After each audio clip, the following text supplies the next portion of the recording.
Hello, and welcome back to the Salmon River Estuary.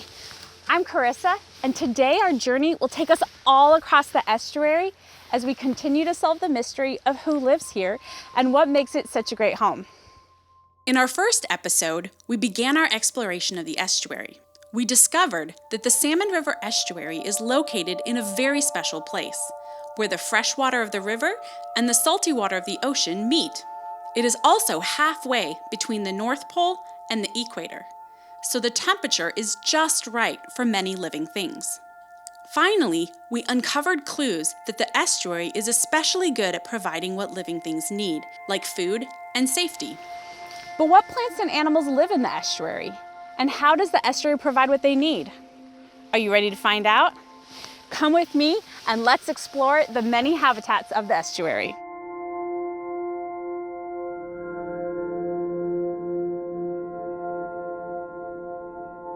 To begin, let's look underwater and find out what secrets are waiting for us in our estuary's water habitat. There are so many things to see. All around us is a jungle of plants and grasses, like an underwater forest. There are young salmon fingerlings that have journeyed down the river, learning to survive predators and breathe in salt water before they head out to sea. We also see crabs in their suits of armor with their 10 strong legs, and big and little clams all tucked away in their sandy beds. What an amazing underwater world. But what is it that makes this place such a good home? How do these creatures get enough food to survive, and are they safe living here? The clues to this mystery are all around us, but many are so tiny we can't see them. Last time, we learned that food is washed down the river from the land and carried in from the ocean with the tide. Just like it's hard to see the salt in the water, this tiny food is hidden from our eyes. But just like the vitamins we take, these nutrients help plants and animals grow strong and healthy. Another source of food is the super tiny plants and animals that are in the water everywhere. They are so tiny, scientists use microscopes to study them. But these tiny creatures are food for many other animals in the estuary. Without them, many of their neighbors wouldn't survive. Another clue is the calm, warm waters found in estuaries. Here, everything is protected from the harsh waves and strong currents found in the ocean. Eelgrass beds, marshes, large roots and fallen trees all provide shelter and safe places to hide from predators. We've learned a lot from our journey underwater, but there are more habitats in and around the estuary to explore. Come on, let's head back to land. Just like in the underwater habitat, here in the forest, we are surrounded by life. Rising high above the estuary floor are trees like the giant Sitka spruce and the hemlock, both covered in needles all year round. There are also trees that lose their leaves in the winter, like alders.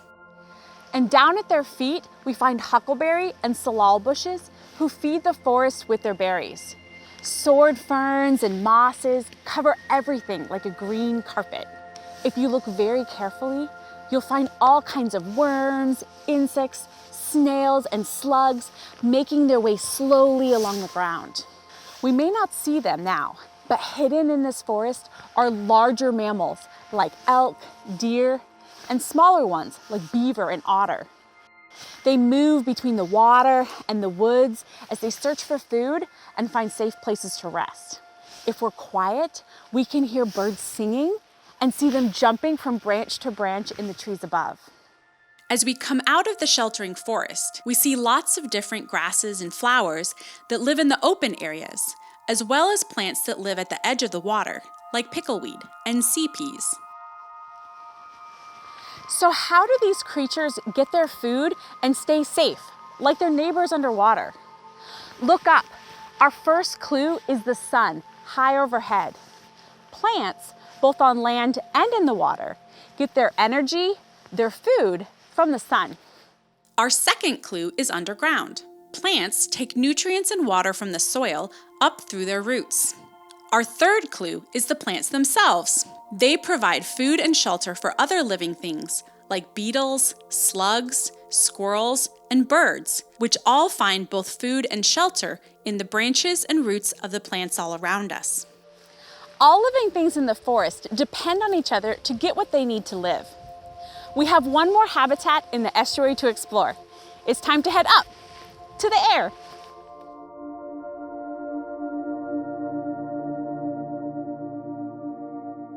Look at all the birds! Feasting on fish are the great blue heron, bald eagle, and kingfisher, while all sorts of marsh birds and ducks are feeding on the water plants. If we look carefully, we can see that each bird has its own place to find shelter and make their nests in the trees, bushes, grasses, and even in the nearby dunes. Today we've seen many of the creatures that live in the different habitats of the estuary. We've uncovered clues to how they find food and safety in the water, the land, and the air. And we're beginning to see why so many find it a perfect place to call home. But there is so much more to explore. Next time, we'll meet 3 of our wild relatives for the first time and uncover more clues to the mystery of how they make their homes and raise their young here in the estuary. I can't wait. See you next time.